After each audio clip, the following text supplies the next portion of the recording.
Welcome to True Scary Story, where real-life horror stories will send chills down your spine. Do you dare step into a world of unexplained mysteries, eerie events, and terrifying real-life encounters? In each episode, we take you closer to fear itself, uncovering ghostly tales, supernatural phenomena, and haunting truths lurking in everyday life. Don't forget to subscribe so you never miss a story. Get ready to face the darkest fears you never imagined. The old St. Mary's Hospital had stood abandoned for nearly 40 years, its crumbling brick facade overtaken by creeping ivy and time's relentless decay. Locals spoke of the place in hushed tones, warning against venturing inside. Some said it was haunted, cursed by the souls who had perished within its walls. Others dismissed the stories as urban legends, insisting the structure was just another forgotten relic of the past. Nathan Wells wasn't interested in ghost stories. He was interested in history, a freelance journalist with a passion for uncovering lost places. Nathan had traveled the country, documenting abandoned buildings. St. Mary's was his latest project, an old hospital with a dark past and plenty of stories to tell.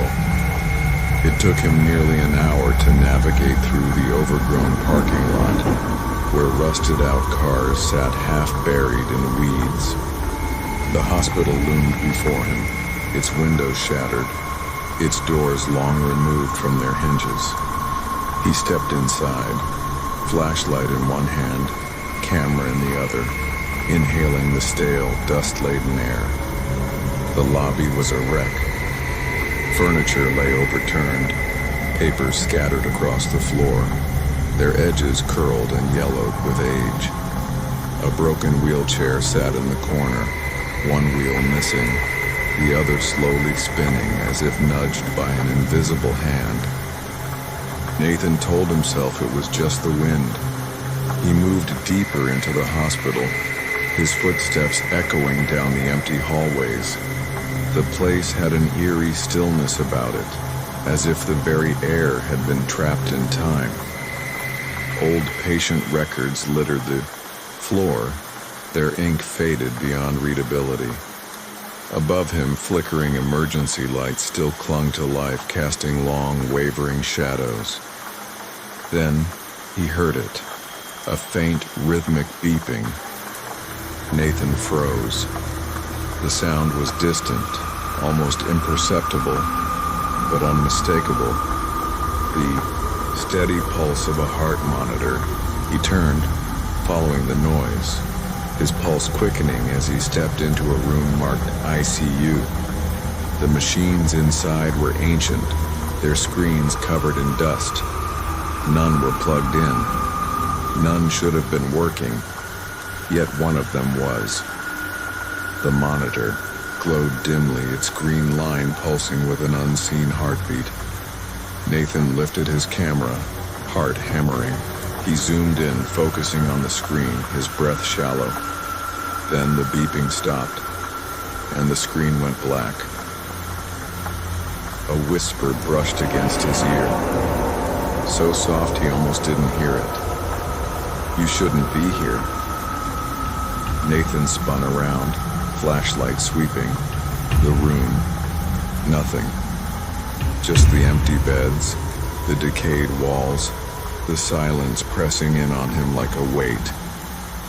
His hands trembled as he backed out of the room, his instincts screaming at him to leave. But he wasn't done. Not yet. He ventured further into the hospital, down halls where the peeling wallpaper seemed to shift in the dim light. He found the surgery wing, where rusted scalpels and syringes lay forgotten on stained trays. The operating table was still in place, its leather straps cracked with age as if waiting for a patient who would never come. Nathan took another photo, then turned to leave, and stopped cold. The door had closed behind him. He hadn't heard. It moved.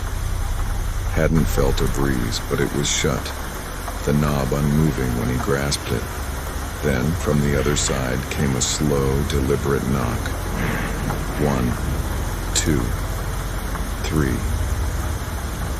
Nathan backed away, every hair on his body standing on end. He didn't want to open the door. Didn't want to see what waited beyond it. The knock came again, and then the lights flickered, just once, just enough to reveal the figure standing in the corner of the room. Nathan didn't scream. He couldn't.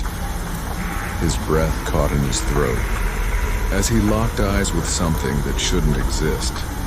A figure in a tattered hospital gown, its face obscured by shadows, its hands clutching at its sides as if trying to hold itself together, and then it moved. Nathan lunged for the door, yanking. It opened with a strength fueled by pure terror. He bolted down the hallway, his camera swinging wildly at his side.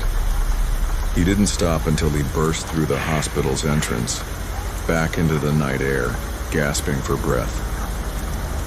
He never returned to St. Mary's, never spoke of what he saw.